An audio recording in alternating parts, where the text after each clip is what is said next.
All right. Good morning, Dan. Good conversation as always, man. Yeah, these the in-depth, like the nuances of the stock and finding critters. There's just so much good stuff in there. I know we harp on the wind and stocks, but I really enjoyed today's conversation.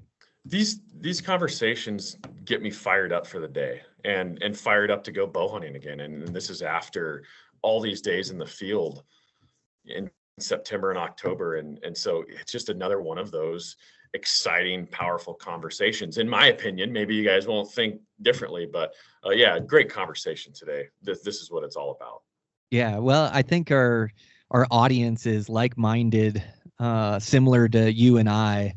Life of a Bowhunter is like we have these conversations whether we're on a podcast or not. It's like you get Dan and I together and we're off in a corner talking bow hunting or talking, I just can't get enough of it. So the fire burns bright. So I know it'll resonate with their audience as well. So yeah, good going. Thanks for taking the time this morning. I'll be over at the office here in a couple weeks and we'll do a couple live ones and get some good content. So yeah, it'd be good to see you and everybody else there at the office as season kind of winds down. But yeah, great podcast. And we talked about those magical days on the mountains, or like in your case with those whitetails late season, some of those magical days that really light a fire under us. So yeah, couldn't be a better conversation, man. 8 bucks rattled in one day on the ground with a decoy, and I didn't kill one. We talk more about it. We talk more about your mule deer hunt. You killed a great buck late season hunting. So once again, that's why it's so exciting. Just an unbelievable podcast. Yep, 100%. So yeah, we'll just thank our sponsors. We'll get right into it. So want to thank G5 Arrows. Been using these arrows all year long.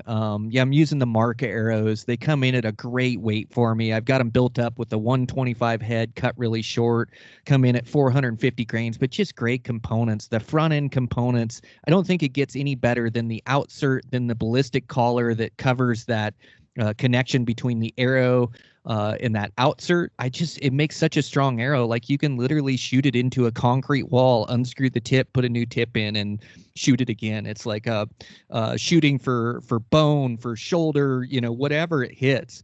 The arrow is going to hold up. And then, great knock and bushing on the back end really protects those knocks from taking damage, which could be scary with a bow. There's so much energy in there that to not have a good knock with good ears on it that holds to that string, you could have a disaster happen. But I also think like that knock is the connection to your bow that drives that arrow. And so a consistent knock is so important as well. But yeah, G5 just has it in spades. They're just doing everything right. It's a great arrow.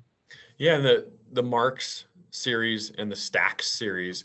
But yeah, you illustrated the Mark, and the Stacks have the same components as well. The difference is the carbon, and so they're 2 different carbon layers. And like the Marks, like those arrows, they're probably the toughest arrow I've ever like hunted with, because of the weave and how the multiple layers of carbon, like they just don't break very easy. And you pair that with components like you're saying, I mean, you have a bomb-proof arrow. So yeah, whether we're sponsored by them or not, these are arrows that I can't recommend enough, and I would shoot no matter what. So yeah, nothing but good things to say about the G5 arrows. Yeah, they're knocking it out of the park. Great weight tolerance too. All my arrows come in at the same build weight, straightness tolerance, obviously, and with that strong carbon weave, you're just not going to get damage to your arrows, which can also be dangerous. But yeah, they're absolutely knocking it out of the park. So check out those G5 arrows. And tipped on the front of those arrows, Evolution succeeded for another year for you and I. Dale's just killing it. We got to get him back on the podcast here, but killing it with those broadheads. They just do a tremendous amount of damage, fly really good. Couldn't be more impressed. And I was so thankful that you recommended that I shoot that Evolution hide on elk. They've just been an absolute killer for me. So yeah, did great for you again this season. Yeah, those hybrids, that big cutting diameter. We're so spoiled nowadays with how much energy we have in these modern bows. And the Matthews, I mean, we have so much energy to play with. And so I don't even think twice about over the top style deployment of expandable blades anymore and robbing your energy. Maybe if, a kid or your wife shooting a little bit less weight, that's a conversation to have, but make the most of your energy. Yeah. Shooting those hybrid broadheads make big holes in those quartering shots. It's complete devastation. And it really has changed the way that I define lethality. It's so much greater than most fixed broadheads. So yeah, they changed my life. They changed the way I bow hunt. They changed the way I view lethality. And you hit them in the soft spot and it's all over. They're probably not going to go 80 yards. Oh, that's exactly right. Yeah, absolutely devastating, and makes for a more forgiving head doing that kind of damage. And so yeah, Dale's knocking it out of the park with those Evolution. Check him out. Devastating head, and he's absolutely killing it. So yeah, thanks to those guys. Thanks to our other sponsors. Eastmans, when's that hunt coming out on Beyond the Grid with you and Luke up in the high country for that sheep? I keep looking for it. Yeah, about Christmas time it's going to come out. Okay, cool. And we're actually going to podcast about it when you come down for some voiceover, some extra content for that episode, the 16th. So we're going to build up something real fun and show the adventure and just, give it all its glory that it's able to have, because it was a true adventure. Oh, that's so cool. Yeah, I can't wait. Can't wait to put the podcast together. Can't wait to see the film. So yeah, that'll be coming out. Check out all our episodes from this previous season, from past seasons, and then we're always releasing new content as well. So yeah, subscribe to the Eastman's YouTube channel. And man, I cannot wait for next season as well. I mean, Luke's hunt, and then gosh, you and I just have some great bow hunts that are going to come out next season. We're putting out some really good stuff. I'm really proud of our edits and our final product. So yeah, some good stuff out there for sure. Yeah, I think we're stacked with 6 archery elk hunts for 2025 for Beyond the Grid, and these are not just any type of hunts. These are public land, backcountry, hitting it hard, and some really big bulls. So I'm excited about this. I know every year I'm like, oh yeah, this is our best year of elk hunting ever, but I think we topped it again. I think so too. Yeah, I cannot wait to see some of these come out. Yeah, big bulls, big mountains, big adventure. So yeah, it should be fun to see. So make sure you're subscribed there. Subscribe to the magazines there. We're always putting out articles and content. Dan, did you finish up that article with the questions we didn't get to? Yep. We go to print on Wednesday. So yeah, I did a big Q&A for the magazine, which is fun, and a hardcore field test for the Matthews Lift X is also in there, and the Anchor Point, of course. So if you guys aren't subscribed to the Eastman's Bow Hunting Journal, make sure you do. It's not on the shelves. It's subscription only. So, and it hardly costs anything anymore. I think $29 for the subscription for the year. Don't quote me on that. We have deals going all the time. So check out our deals. Our Black Friday deals are going on right now. I know by time this airs, that will be over. But yeah, between the Elk Collective and the Deer Collective and our magazine subscriptions, there's so much extra content that you can catch from me and Brian. So be sure to check those out and use on those subscriptions this Christmas time area. Is that what we're calling it, between Thanksgiving and Christmas? The Anchor code is back live again. So that's 75% off the Deer Collective and the Elk Collective. So use code ANCHOR at checkout, and you can get these courses for $25.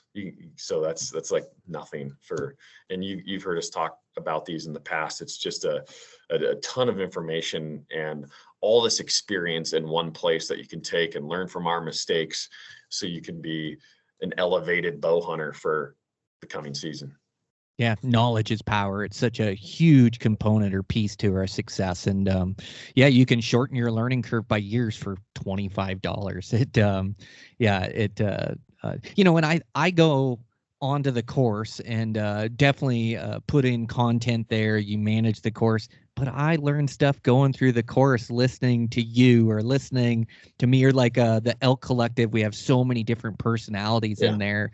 Yeah. Like I'm picking up tips and tidbits, so I know other guys can get benefit from it as well. And man, for $25 for this Christmas season is just such a deal. So yeah, make sure to take advantage of that, guys. And we do have bundles and specials that come up all the time. So use that promo code ANCHOR here for Christmas time. Save a pile of money, and further your knowledge into Western hunting. So yeah, check those out for sure. And then I think we covered it. check out the other podcasts, everything that we're working on, and got some good content coming up. So super excited. The next podcast season, Dan, getting together with you and making some big plans to get guys this next level information to help them improve. So yeah, we'll keep after it as long as you guys keep listening in. So thanks for the support. And man, with that, we should get into this podcast. Let's do it. Okay. Alrighty. Well, yeah, welcome. Good to catch up to you, man. You've been catching up after season, I bet, trying to get some things done and hanging out around the house, do the holidays. Yeah. I've been around home and hanging out with the family and dealing with some health issues in the family. So it's been busy in a different way, but it's been a good time being home. Oh yeah, bummer. I hope everything works out or you can get it figured out. Yeah, that's definitely no fun. Yeah, just more hurdles in life, and my wife's having some heart issues, but we're working on getting it figured out and taking the steps and all the tests, of course, and whatnot. But we'll keep at it and we'll get through it. Yeah. So spooky, isn't it? I had, my wife went through some major health issues like a couple of years ago or whatever, and something that she still has to keep on top of and take care of. But yeah, it's just wild, man, when like something happens. Also my daughter's had surgery before, and I know, with the kids around your house, like, man, it just, it brings it to the forefront of your mind to like what's really important in life. Like we all have to make money. We all have to pay bills. I love to hunt. That's a huge part of my life, but it's like really, family's number one. You just do whatever it takes. And then you have something like that. It kind of puts things in perspective as well. Just making sure things are taken care of. But yeah, I feel for you, man. Keep after it. Yep. Yeah. Well, I was going to say it's funny. It's not funny, but it's like, everybody's getting a little bit older, like in my circle, I'm not 24 anymore, and everybody's, as we go on and, some of my older friends are dying, and it's like, golly, it sucks getting old. Man, it sure does. It comes for all of us. Yeah. Getting older, I still feel like I'm in my prime, and a lot of it is all the work and the care I've taken of my body, and good genetics and getting lucky as well. I'm sure that's like part of it, but I'm so fortunate to be healthy and to feel so good and to be able to like push so hard in the mountains. And I think it's a mentality too. You hear guys as they get older, like, I don't know that it's an excuse. I mean, you definitely have more aches and pains, or you have more that goes on, but I do think it's a mentality. Like I was thinking about it the other day, like making this huge pack out of just never letting myself feel old. You know what I mean? Like always just doing what I love to do, taking great care of myself. And honestly, like I don't feel old. I feel great. I don't have, and I talk about aches and pains, but I really am pretty pain-free with my body as well, like maybe a little bit stiffer when I'm traveling a bunch or big days or something, or getting warmed up on a run. But God, really, I feel pretty good. And I think it's just keeping that same mentality and never letting yourself get old. Like I've got some buddies that are 10 years older than me, and they just still act like college kids, or and they still push really hard and hunt the mountains really hard. And I kind of like they're my canary in the mine, or especially some of these older guys that really take good care of themselves and are in ripping shape, man. I think that's the ultimate goal for sure. Yeah, it's a mindset, and with age comes aches and pains, like you said. But still, it's if you have the drive to go out and do the stuff that you did when you're younger, and you can do it if you have the mindset, if you have the willpower, if you have the et cetera, if you want it bad enough. And I truly believe that. Like age is just a number, old is just a mindset. I was listening to I saw this reel on Instagram of all places the other day, and it was like these old people that were talking to the camera, and they were like, what's your secret? And of course, that staying active and eating right and all this. And there's this lady on there that was like 103, and she was like, you just got to get lucky. And she's like, I eat jelly beans for dinner, and sometimes I don't eat dinner. And she was just going off. And I was just laughing because, genetics play such a huge part. And some people just, have health issues. And like you said, it's so grateful for health and good genetics.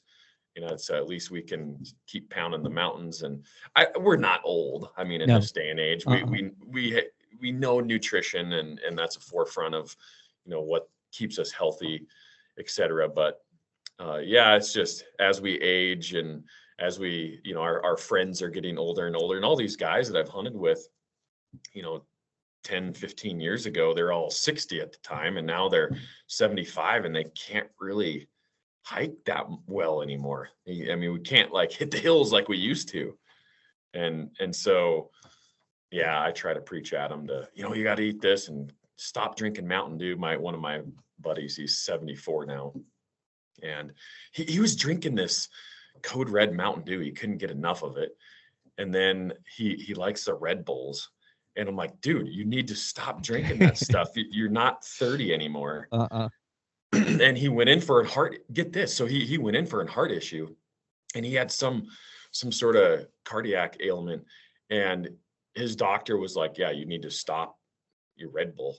And he's like, how many are you drinking a day? And he said 5 or 6. And his doctor's like, what? And yeah, he stopped all that stuff cold turkey. No more Mountain Dew, no more Red Bull, none of this, poison, as my camera guy Tim likes to call it. But yeah, and he feels great and hasn't had a heart issue since. So it's like, man, I try to refrain of putting that garbage in my body at all costs. Yeah. Well, you definitely have to hedge your bets, and the older we get, like the better care I take of myself. But really, I'm able to get more out of my body now than I was in my younger years. Like, also with age comes wisdom too.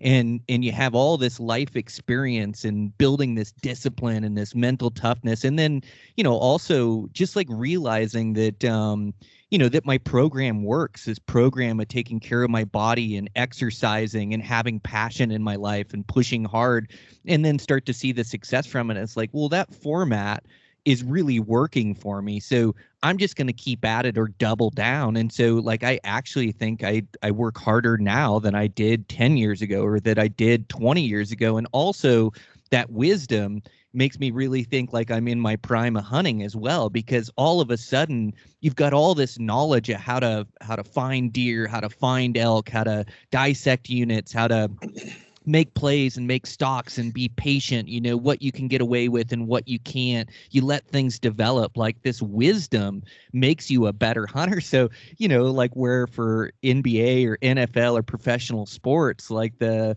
prime for somebody is 30s or mid 30s. I really think in hunting, like prime is like in your 40s, and definitely in your 30s too. I killed some good animals, but man, like I'm better now than I ever have been in the mountains, and I'm continuing to improve. And that's physically, mentally, shooting, like scenarios. So like I just keep thinking I'm in my prime and nobody can really tell me different. And I treat myself like a professional athlete, and like I keep getting a bunch out of my body, and I feel good. And I think just keeping that passion and that fire alive, and like you say, the mentality of not buying into it, I think is a huge part of it. Yeah, no, it absolutely is. And there's things that I don't do now that I used to do physically. When I was in my 20s, I was like, oh yeah, I can physically, I can do anything. And, it comes down to pack outs, and you hear about, just hunting guides or just stories of people trying to pack out elk in, say, like 3 trips. And it's like, why? And they end up with an injury. And it's like, okay, I did that once too, to say I did it. But now, and even the last decade, it's like, it's not worth it. You hear about knee replacements, you hear about knee issues and surgeries and meniscus tears, and the list goes on and on and on, from guys and gals that have just pushed it too hard in the mountains and just too heavy of backpacks. And it's like, now it's heck, I don't have anything to prove. Like I'll take 5 or 6 trips packing out an elk. And if it takes me all night, so be it. That's great. If it's hot during the day, I'll pack all night. That's a glorious thing, to pack meat all night. You slow and steady and plugging your way down, and you got your map on your phone. It's so easy these days. You don't have to worry about, a map and compass like we did in the 90s.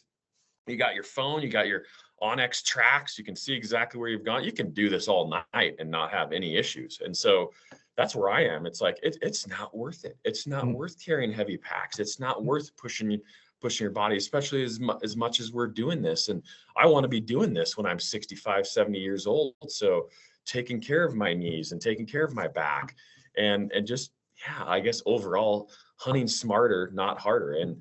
And some of it comes with experience and figuring it out. And like I said, I've been there, done that. And luckily I have not had any major injuries. I've felt it on my body when you're carrying a 130-pound pack, and it sucks, but it's like, man, it's just not worth it. No, it's not worth it. You do hear these guys that attribute like their breakdown of their back or their knees or their joints to these pack outs. And between me and you, we probably have as many pack outs as most. It's like, and I just got done with a hellacious one. And like you say, I'm built for endurance. I'd rather do more trips with less weight, be safe, not twist myself up.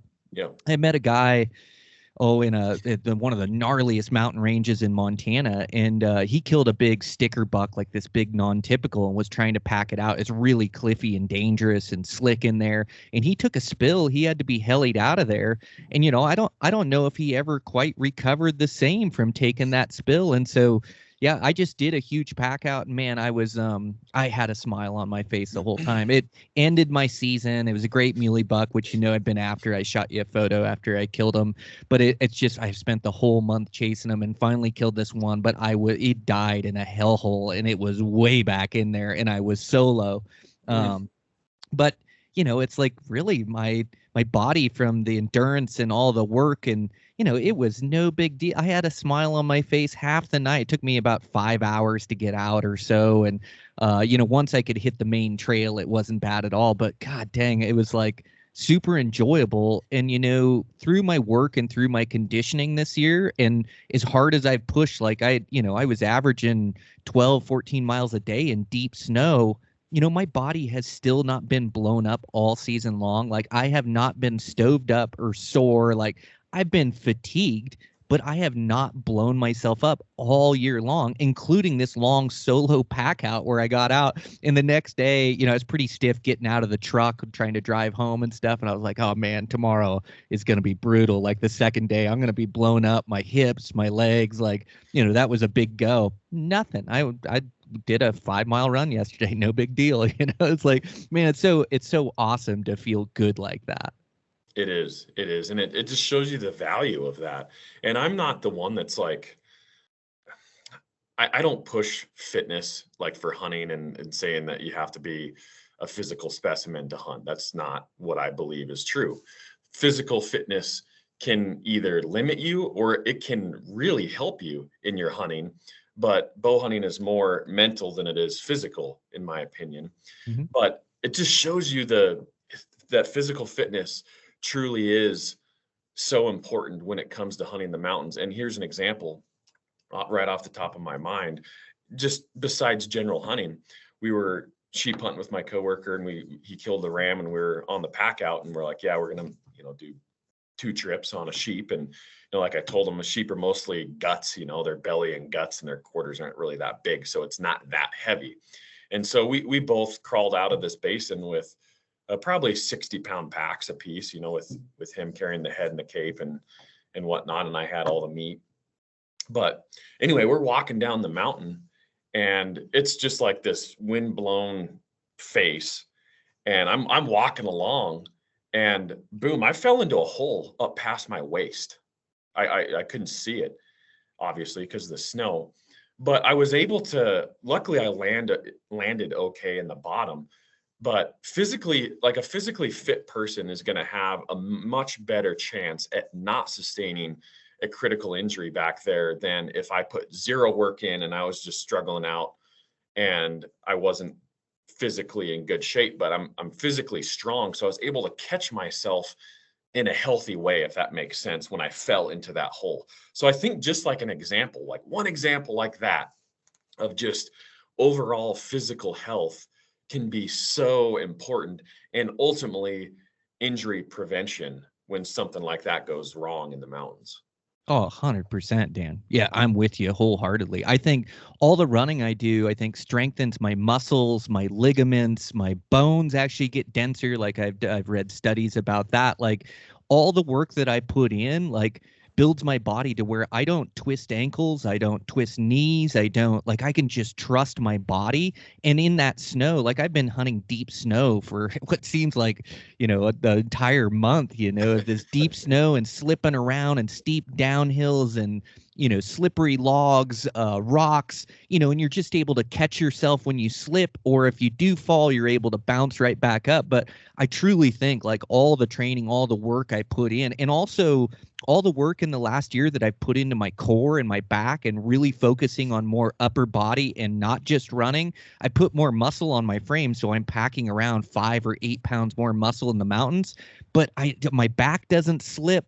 My core holds myself up. Like that extra weight, extra muscle that I put on has served me so well. And now, I'm not super sore from carrying a backpack, a day pack, packing out an animal. Like my core is just able to sustain it better, And so, yeah, absolutely.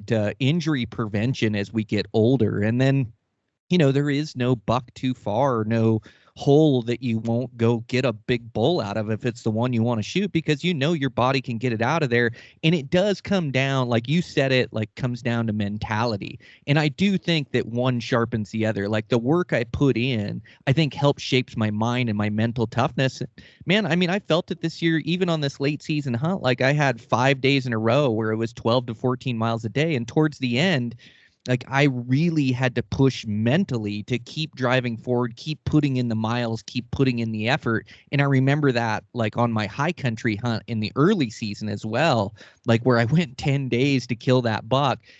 It really took some mental fortitude in the end to keep pushing and keep putting those miles and those big climbs and just trying to give myself a chance at success. And in both scenarios, it came together for me because of that mental side. So I just want to continue to sharpen that. And, the way I know to sharpen that is to put myself in difficult situations, difficult times, and I can do that in training, And so, yeah, I mean, part of my goal this year is to like find a new limit. Like I'm trying to shrink the mountains. Like mountains always look big and it looks so far away, and this climb looks so big. But it's like when you get good at traversing the mountains and all of a sudden it doesn't mean anything but a little walking. And same with running and doing, these summits in the summer. I want to do some summits this winter. Like all of a sudden the mountains start to shrink where they just don't look so big or so daunting or so, a big 2,000-foot climb is like nothing. It's like, well, that's what I got to do and where I got to get. I'm just going to get up there and make it happen. And I really think it creates opportunities for me and gives myself a chance at success. And it's not going to work out every time, but a lot of times I'm going to turn up that buck or bull, and that's going to make the difference on my hunt for sure. Yeah, just overall comfort in the mountains, moving, living, breathing, working in the mountains is huge. And it's a byproduct of, hunting and ultimately being successful. When I was a kid, I wanted to get better at moving through the mountains. And so I was lucky enough to grow up at the base of the Swan Range in the Flathead Valley, and we had all this Forest Service. But I remember specifically, when I was probably 7, 8 years old, and I was into football and 49ers and Jerry Rice. He was the greatest, and I was just a kid dreaming about, being fast and, moving and, whatever, moving as fast as I could. So what I would do is I would run down the mountain and just go as fast as I could, dodging trees and stepping over deadfall and not twisting an ankle. But I would do these crazy runs, just going down. I'm probably 8 to 11 years old, whenever that was, but just moving fast. And I'm convinced doing stuff like that as a kid and just spending time out there and just like pushing yourself and maybe getting a little crazy like that. But that was kind of my personality too, just kind of daredevil stuff. But now, after doing that for 25, 30 years, like moving in the mountains you don't think about it anymore. And I have to hold myself back with camera guys and stuff because I'm going too quick. Like if we're blasting off a mountain down to the truck, like the less time that I'm up there, the better. Like if I'm coming off a mountain, going back down to the truck or camp or whatever, like I'm moving off that mountain and I'm running down shale slides. I'm not running, but doing it safely. I know my limits, but I'm moving darn fast. And you take that for granted because you feel so at home in the mountains. because you spend so much time for so many years, and ultimately testing myself when I was a kid, running through, I can remember it like yesterday, just running as fast as I could, dodging trees, jumping over logs, not eating, what, not falling down and skewering myself on a stop, but that footwork. Anyway, I guess that shows you the intensity as a child that I had too, with just being able to move fast through the woods and stuff that, like, that prepared me for my job today and bow hunting today that I never had a clue I would do when I was 8, 9, 10 years old. Yeah. 100%. That was me last night. My last drop down to the truck is about a 500-foot drop, and it's pretty steep and down and through there. And I just love cutting my legs loose going downhill. I feel like a superhero, like running downhill. And I do it safely, as safely as I can, but I just trust my legs. But yeah, running downhill last night with just the biggest smile on my face, catching myself in the dirt. And it's a steep hill, but I think our advantages too is, like, Dan, we've spent our whole life in the mountains. You're talking about a kid running downhill. Like, I train in the mountains, I hunt in the mountains. Pretty soon you have a mountain built body that's just built for that. And it's funny, you wait for your cameraman. My cameraman Cole said I never look back and make sure he's there. I just trust that he keeps up with me or that he goes. But I'm the same way, man. When it's time to move or get off the mountain, or roll country, like I'm trying to get there. Like, I'm not messing around or picking daisies or anything. Like, I like to get there and move through the mountains with efficiency. But I think our advantages too is, like, the longer you do this, the more that you hunt the mountains and you do all these elk hunts and deer hunts and you train in the mountains, or like, pretty soon your body just adapts to the mountains to where you're just built for it. And not only that, like, I don't eat much food. I don't drink much water in the wintertime. Like, I just go. My body just knows how to move in the mountains.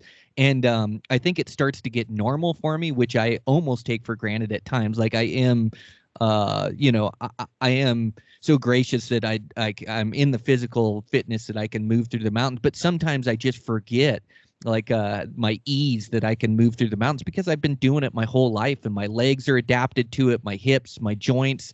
Cole told me the other day, he's like, man, coming downhill is harder than coming uphill. And I was like, well, not for me. My body's just built for going downhill. Here I am, mid-40s, and I can just fly downhill and none of my joints hurt. My body's just used to it, And so I think that's a big part too, that the longer we do this, the longer we push ourselves, the more time we spend in the mountains, like, the more comfortable we get with it, the easier it is to move through and traverse the mountains, make these big climbs, make these big downhill descents. Like, it just starts to be normal for us. And I think that anybody can do it, whether you live in Minnesota or Ohio or Texas. I mean, you might not have the steep mountains that we have out west, but you can still push your limits and find a forest or find some piece of terrain that's somewhat difficult and try running through it, try moving through it fast. And it's just like anything where if you push yourself to an extreme, all of a sudden, the stuff that isn't extreme becomes easy. So, like, instead, running through the mountains, you get that time in, you get that repetition in, you learn that foot placement, and then walking or sneaking through the mountains is absolutely second nature. You don't have to think twice about it. And just like what we've talked with bow hunting, it's cross training for hunting. Go hunt some axis deer or mouflon or something that's much more difficult than an elk, and get some of those kills under your belt, and you come back to elk hunting and you're like, man, this is so much easier. And so it's just a perspective thing, training your mind, to gain a perspective, and you're honing it to become so much better. So when you drop back in difficulty, it's just like walking down the street downtown. It's nothing. You just, no thought, no effort, no energy, and you can be sneaking through the woods. So anyway, it sounds silly. I'm telling you to go run through the woods, no matter where you live, but run down hills and push yourself to a point where you're not going to hurt yourself, but push yourself in moving through the woods. And I think it'll pay off bow hunting out west. I really do. Yep. Does for me, for sure. The pack out, the hunt I had, and then the buck I killed, I had to close distance, and it wasn't quite a run, but it it was a jog through some snowdrifts to be able to get in front of him and cut him off and keep my wind right. And he had no idea I was there, but I was able to slip around. But I had to move pretty quick through some, knee to waist high snow to try to get in front of this buck as he was feeding down the slope. And it put myself right in the perfect place. And he walked out at 60 yards broadside and gave me a good shot. So, right there, it was like a component of like being able to run and fitness. So yeah. I think, along with honing that, it's also like honing those, your comfort level, like making stocks, like all of these hunts, they come down to like making the right moves at the right times. And throughout 20, 30 years of us bow hunting, and the more experience we get, the better we get at these close encounters, the better we get at the nuances of the stock, the better we get at like not rushing it, being patient, not letting that animal know we're hunting them.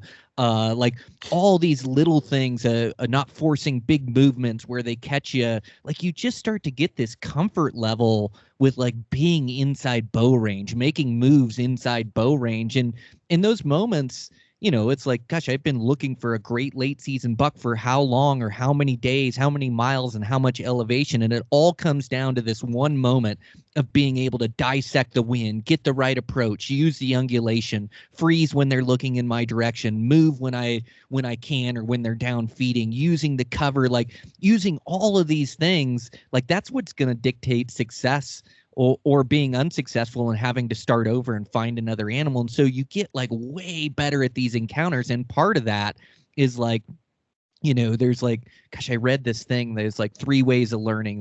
There's like taking in input, like listening to this podcast, like reading articles. The second is like experiencing it for yourself, which I think is like one of the greatest like teachers out there. And then like the third part was like teaching it what you've learned or whatever. But anyways, my point is like you got to get out and use this knowledge and experience it, and you got to make moves inside bow range, and you'll make mistakes and it'll break your heart and it'll be the buck you want to kill and it won't come together. But eventually you just start to build this skill set where you get really comfortable in bow range, and you got a dang good chance to kill that trophy when you get a chance at him. Where in my younger years, when I didn't have that experience or I didn't have all those stocks under my belt, like I made a lot of mistakes, where now I just don't make as many mistakes. And I don't kill every animal I'm after, but there's a dang good chance I'm going to get a good arrow in that animal because I'm going to make the right moves when I'm close. So it sounds like, so kind of going back to your buck, and I want to, obviously correct me if I'm wrong, but you're probably on a master vantage. You saw a buck feeding, moving, maybe he's looking for does. And then you had your window, and subconsciously you knew you had your window. He was maybe moving from point A to point B, and he was in the open. You knew this was your chance. And so you had to make a move, and an aggressive move, it sounds like. Yep. And something like this, like your opportunity may be just seconds. And so you knew that. And so give us a breakdown, like how far away was the buck, to when you saw him, to when you killed him, what was the terrain like? And obviously you had an open patch, maybe he was feeding in. So give us some more detail on that.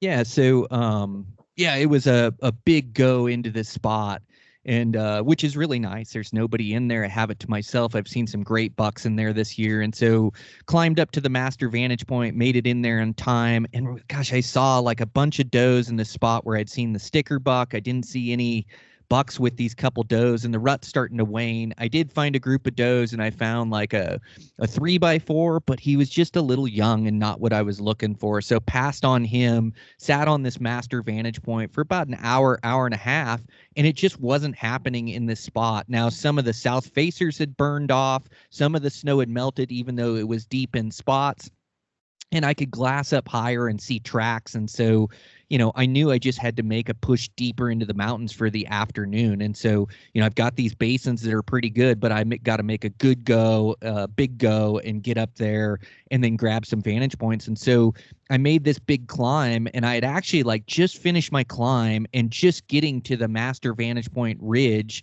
And I'm like starting to look around a little bit, and I spot this buck bedded, just like kind of walking and glassing. And I'm maybe 20 feet from my master vantage point where I'm going to sit down and spend an hour. And I'm just glassing around, and I spot this buck bedded, and he's bedded by himself. So the rut's waning. He's been rutting really hard, and he's just bedded at about 9,000 feet all on his own by this tree. So I kind of loop around and put the hillside in between me and him, put some trees in between me and him, and I'm going to start closing on him in his bed. And I start closing a little bit, and pretty soon he's up and he's on his feet. He hasn't seen me. He doesn't know anything's up. He's just moving to more cover, or maybe to get out of the wind, or just moving from his morning bed. And he just starts feeding, and he starts feeding kind of away and down to my right. And so you're spot on by your analysis of like, yeah, I like saw him, and I know he's going to feed down, and he's going to feed down into these thick aspens where I don't have a chance. And so my chance to kill him is on this slope when he's moving from that bed to these aspens. And so, yeah, I just got a boogie on to cut him off, and I'm actually running through waist high snowdrifts to get in between them. But I've got this group of trees in between me and him, and kind of a little hillside that's going to break up my noise, break up my movement. So once I got out of sight, yeah, it's like get there and get there now. And then you always have to relocate them again, when they disappear from you. So as I start slowly creeping around the bottom, now it went from a run to just a creep where I take a step in glass. Where is he at? Where is he at up above me? And I'm looking through the branches, through the trees, through the sage, keep creeping around, and I find him, and he's right there. And at one point, he's kind of broadside where I have a window, and he steps out of the window. I thought, just be patient. As he steps out of the window, he puts some more trees in between me and him. And so I'm trying to figure out where I need to be to get a shot when he comes out into the open.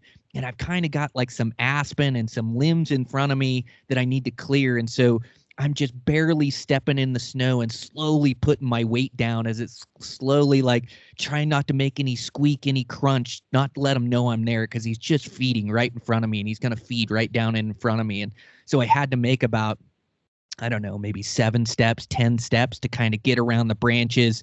I get set up, and now I'm perfect. He's going to walk right out in front of me, and he's just still feeding, and I can kind of see him in between some branches, and then he walks out. He was going to keep walking, so I drew back. I had a range on him. He was 60, and he just kept walking, and so I grunted at him to stop him, and then stopped him completely broadside, settled my pin, anchored a great shot on him, and he ran down. He died in a hellhole. But yeah, it's that exact scenario you're talking about, Dan. It's just like I have this window to kill this buck, and if I didn't run through that snowdrift, or if I didn't slow down at the end, if I didn't, all these instincts, all these decisions are coming together to get this perfect shot on this buck I really want. But it's like all condensed into making 100 right decisions right in that moment. And, that time I got them all right. Yeah. Yeah. And your target has to cooperate too. Because I mean, for the one time that works, there's 7 or 8 times that it doesn't work out because, the animal turned left or went a different direction. And so taking advantage of every opportunity like that is why it's so important, because it's a numbers game. And it's just like hunting spring bears too, right? They're on their feet when they're moving. Usually that's what it ends up being like, is just if they move the right direction. Sometimes you can get them locked down on a patch and they're feeding, and you can get close and it's easy, comparatively. But yeah, for every time that works, there's a lot of times it doesn't. And we answered a question on the last podcast about, how do you get within, like, close the distance from 80 yards? Like, getting to 80 yards is easy, but how do you get that last push to where you can get a shot with a bow? And how we answered it is exactly what you illustrated, is you put yourself in the position, but ultimately based on conditions, because conditions weren't ultimately favorable. There was some stuff in your favor, of course. I'm sure the wind was too, but the snow and the sound, you're having a hard time fooling their ears. So ultimately, the buck made the last move. The buck made the mistake. And you set him up like that. You set him up to do it because you gave yourself the shooting lane. You put yourself in that position. And then you said, hey, now all I have to do is wait. The buck has to make the last move, make the last mistake. But before he knew it, you were at full draw going, Matt, before he ever knew it. You knew what was going to happen before it happened. And that's why I think, that's so important, the anticipation and letting that animal make the last move. That's ultimately how you get it done once you get within that 80-yard range. Yeah, 100%. Yeah, spot on. Yeah, it's and there was times where it didn't work out on bucks I really wanted. This sticker buck this year, and I mean, I stalked that buck for 3 hours during a snowstorm, and I think really keeping that element of surprise, like not letting those deer know that you're hunting them. It's the moment they're on to you or they know something's up, you're never going to close that last, that 80 yards. You're never going to close that last little bit, and so, to give yourself a chance, you've got to play everything right, but the key is not letting those animals know you're there. If that buck would have heard me crunching snow, would have caught my movement, he would have been on guard staring in my direction. He never would have walked out. He never would have gave me a shot. And so the longer you can play this game and really keep that element of surprise and don't let them catch the movement, don't let them hear you, don't let them see you, like that is the key to killing them. And the buck that I didn't kill, that sticker buck, it's I couldn't get any closer than 100 yards, and I spent a couple hours or 3 hours inside 100 yards on this buck, just hoping he would make a mistake and come my way. And it didn't work out on that buck. It almost did, but it's like just giving yourself a chance, like keeping that element of surprise is such a huge component to my success archery hunting. If they don't know I'm hunting them, even if they're not in the right spot right now, or I can't close in or get the right distance right now, he's going to walk over the hill and then I can make another move. Or he may work in my direction or chase a doe or chase off a buck in my direction, which I dang near killed that sticker buck because he went to run another buck off as he was guarding a doe. And he actually came inside my long bow range. I didn't take the shot. I kept playing the game thinking it would develop. But, yeah, I think that keeping that element of surprise is so huge. And you realize how switched on these animals are, that as you get close, you really can't make any mistakes. Like they'll see me moving in between branches. And one of the biggest lessons I learned, last time I was moving on this big buck, and I had a tree in between me and him, but he had a pile of does. And I can usually get away with movement in those trees, but they actually caught me in between the branches of these trees. And when I got to where the deer are and I looked back up, it was like I could see these dark stalks or these dark branches of the tree, but behind it was all lit with white. And so as I'm sneaking, all of a sudden in between these two tree trunks, it goes from white to black, even if though my movement was slow. And that's ultimately how they picked me up. And I almost killed that buck. I did get inside bow range, but I learned a valuable lesson of like, gosh, like even using the trees for cover, I got to use more ridge lines and topography in this snow covered landscape, because that white backdrop really shows movement, and these deer will pick up on it. And so, I'm continuing to learn and evolve and get better as well. But that element of surprise is just huge for me. Once they're on high alert, once they're staring in my direction, once they're like have the alarm sounded, it's very rare that sometimes I'll kill that deer, but more likely, or the best scenario for me, is just that element of surprise. If I can not let them know that I'm hunting them, it gives me a real chance at success. Oh, absolutely. And like say, maybe pushing your limits a little bit is a good thing too, as we're veteran bow hunters, but we're learning as well. And putting that all together with that blank slate behind you really shows that contrast and shows movement. You're not blending in as well. It's a good lesson learner, but I'm always trying to, I was going to say always, but I try to push my limits too, and see what I can get away with. And maybe on a stock, it may not be ideal. I may not have the best cover, but let's just see what I can get away with.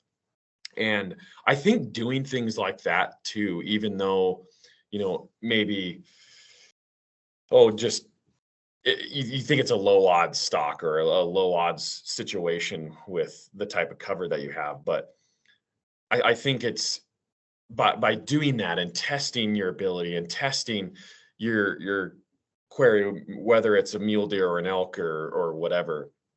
And I think it gives us a better understanding with, what these animals can really see. And we've talked about it in the past too, with, them seeing movement. That's really what they pick up on. And, how we've talked too, that you can be in the wide opener and some of this, iffy cover, like you're describing, and going slug slow, and what you can get away with. But it doesn't take much.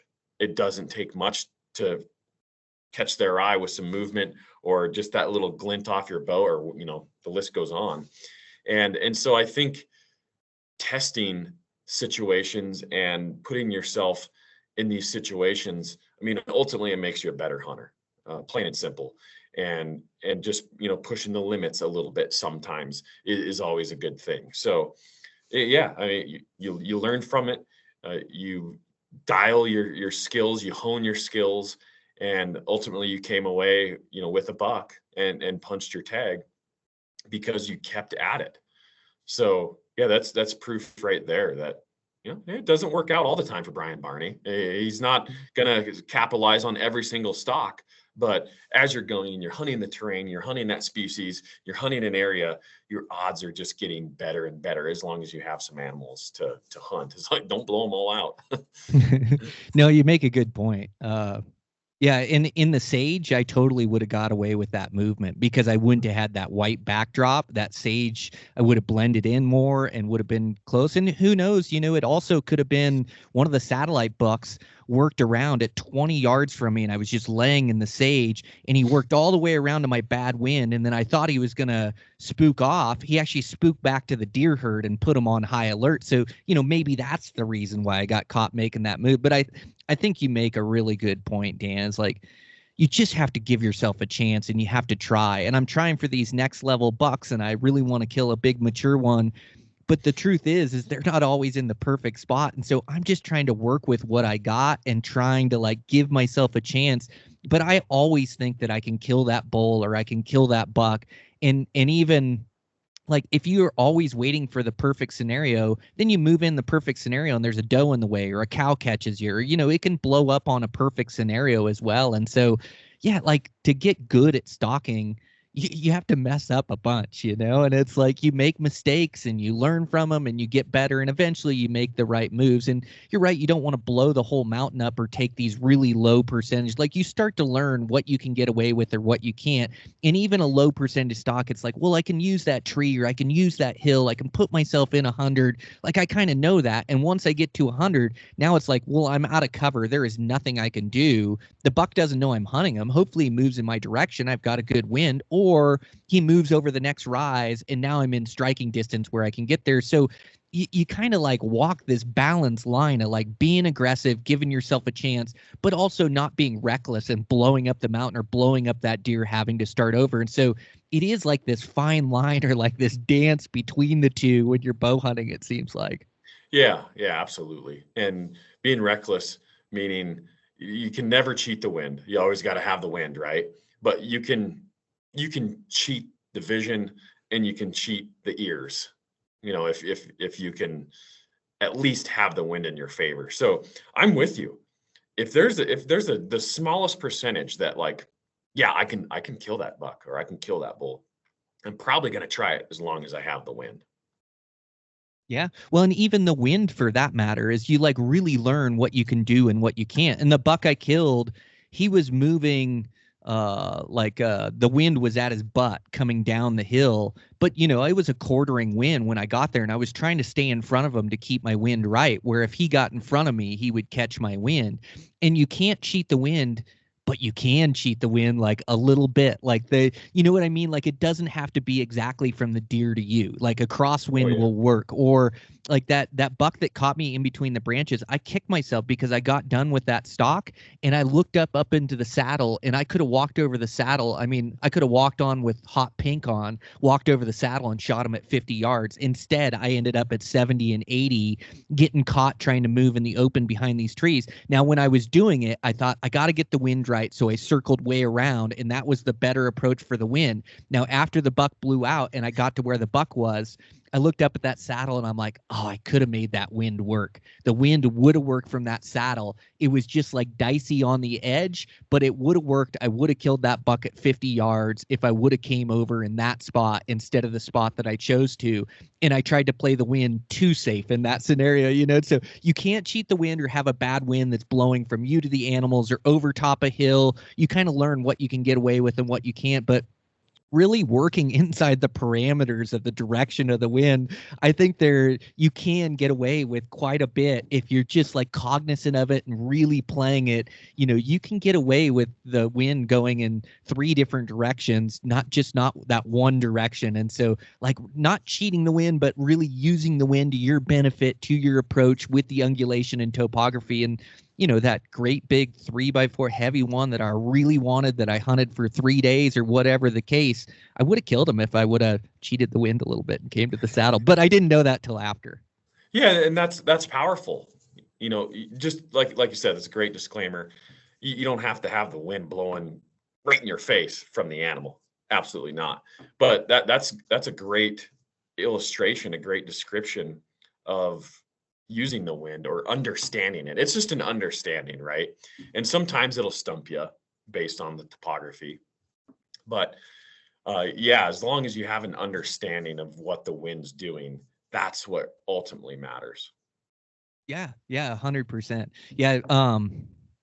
Yeah, it is. We talk about the higher understanding of the winds, the thermals, the directionals, how they move through the mountains, how they move through basins. Like, it again, just like all my years of experience on the stock or on, to create a scenario or to find deer, whatever. It's the same with that wind, man. And it's not a black and white, man. It is a gray area, but I'm constantly trying to pay attention to it. What direction is the wind today? What direction do I want my approach? What are the thermals doing? Is the sun out? Is it overcast, storm coming in? Like, I'm dissecting 100 different variables with that wind, but really my goal, like, if you could get one thing right in bow hunting, if you could just take one thing out of the equation, wind busts more stocks, more chances, more encounters than anything else, like a swirling wind or a wind that goes down. So if that's the one thing that you could really dial in and take out of the equation, you'll kill way more animals. And I think throughout the years, I've gotten really good at understanding the winds, really paying attention to them, not just when I'm on a stock, not just when I find a big deer, but always. I'm always blowing my wind checker. I've got those what are those seeds that you can kind of like, just floaters that'll float in the wind a little bit longer to give me like a little bit better understanding of the wind. But man, I am a student of the game of like the wind. I am constantly trying to learn, constantly trying to get better. And really any of the animals I killed, it's because I dialed in the wind right. It's the one thing you have to get right. Yep, absolutely. It brings me up the Timothy grass, the seeds. Maybe that's what you're talking about. But as Timothy grass, I'll take it if my wind checker's gone, I forgot it, or I'm out, or whatever.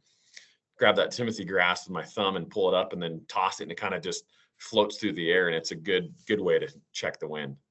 Yeah, there's actually some you can buy. I think they're called wind floaters, and it's like a seed. And I found this seed around while hunting in different places, but I carry a little container. I actually have it in my in like my rangefinder harness has a little pouch, and I have it in there. But it's called like a wind floater. It's some sort of seed, and it's just a really light fiber. And it just gives me a better understanding than a wind checker, because I can watch it go for 20, 30, 40 yards, and just see it kind of meander and how the wind's taking it. And also it's important to know that what the wind is doing right where you're at isn't always what it's doing up the hill or around the corner, or on the ridge or on the open face. And like I had some buddies that were hunting this year, and they really learned a lot about like how the wind is different in the timber and in meadows. Like in the timber where it's shaded and wind tends to fall or get knocked down, so the directionals aren't as strong. But it's different in different places on the mountain, whether you're on a ridge, in the sunshine, in the timber, in an open park. Like there's so many variables to it. So as you're walking around the woods, like whether you're on an animal or not, like constantly paying attention to what's the wind doing here? Why is it doing this? So I was back on that vantage point and it was blowing left to right. Now I'm up here and it's coming down the mountain. Like, why is it doing that? And I can't always figure out the why, but just paying attention to that gives you a better understanding. So then when you do see that buck or that bull and he's in a basin, you're like, oh, I've seen this before. Like, okay, the wind's doing this, but he's down in a depression. I think that wind's going to be dropping there. Or the sun's going behind the hill. It's shading the mountain. I know the thermals are going to start to drop. Like, now's my time to go. So yeah, just this higher understanding of the wind, I think really pays dividends, in bow hunting for sure. Oh yeah, it's so powerful. I was hunting. I did get it a day in hunting whitetails probably 10 days ago or so by now. But I rattled in 8 bucks in one day. Oh, wow, It Dan. was the best hunting I've ever seen. That's crazy, man. And I wish I had more time, but the wind was dicey that day. And out of all those bucks, of course, there were 2 shooters, and they came in kind of the direction that the wind was sketchy. And it was just one of those days that, yeah, you can look at the forecast and you can look at your windy app and see where the prevailing winds are and see what the current conditions are doing. But down there, on the river bottom, down in the trees, it's a different ball game. It was just that type of day because the prevailing winds were just not that strong.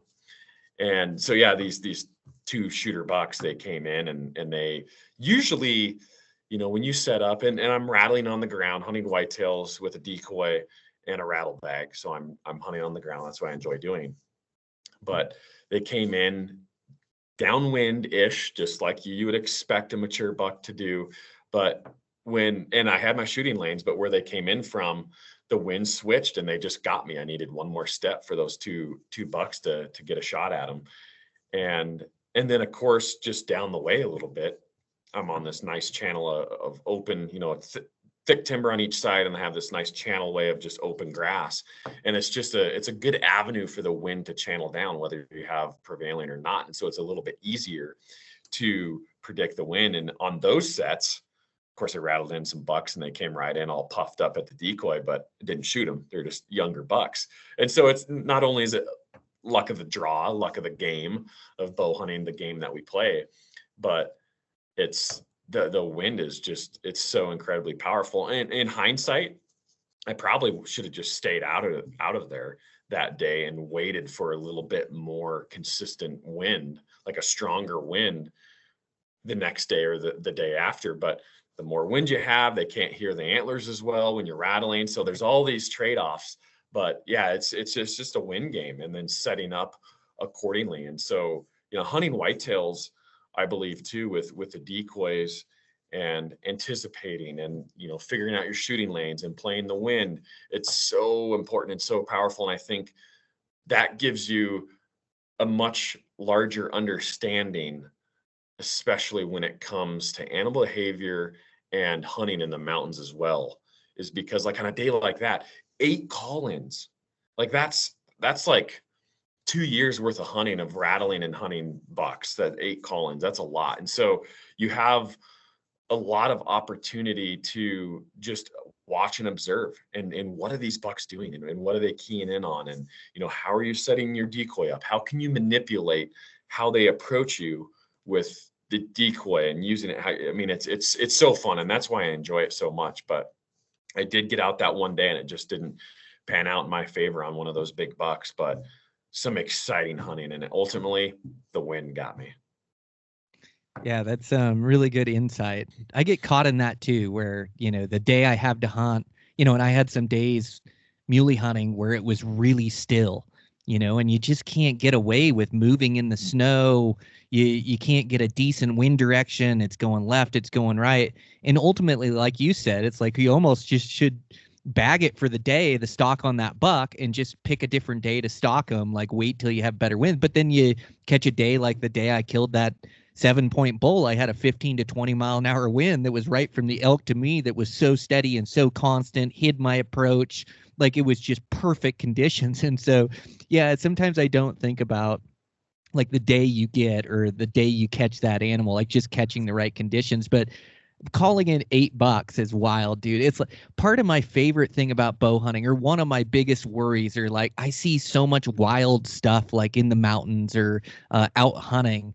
And part of like my favorite part of it is like finding magic, like finding magic that day that you called 8 whitetails in, a day that you'll never forget. Or I have these magic days, like the day I killed my bull, there was elk everywhere, they were bugling, it was an absolute rut fest. Like those magic days that you spend 10 days to find, 20 days to find, maybe a season, 2 seasons, 3 seasons. Like that's my biggest worry of the season, is like just finding like this epic day of hunting. Or will I ever see that again? Yeah, I might find a buck or I may find a bull, but am I going to see that epic day, And there is nothing that means more to me than finding one of those epic days. And it seems like every year, I find it. And I found it this year muley hunting. I had one day where the rut was going so nonstop, and I saw, I must have seen 12, 15 bucks that day, groups of does everywhere. I saw shooters like I didn't know which one to go for. I had a sticker buck on the right. I had the giant 3x4 on the left. I had a backup shooter buck low. I had and it was just like this epic day that I had all to myself out there. And that to me is like the funnest part of bow hunting. Like, I love killing these animals or being able to be successful, but those days that are just magic where you find that epic action, and it's like, it just doesn't happen every day. It's the right conditions. You're in the right spot. But that to me like means that's like my favorite part of bow hunting, is having those days that just blow your mind, that you just have nonstop action and nonstop opportunities and going. And I didn't kill a buck that day, but I'll remember that day for as long as I live. It was absolute magic in the Muley Mountains, same as like your whitetail, like calling 8 of those things in. I love those epic days of hunting, that epic, that you get to see through our eyes, something we truly love, and then to find it and get to immerse yourself in it is pretty good stuff, man. I love it.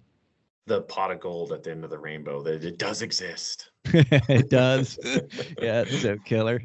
So. Well, right on, man. Yeah, it's a great podcast. We didn't really have a plan for today, but I sure like the conversation as always.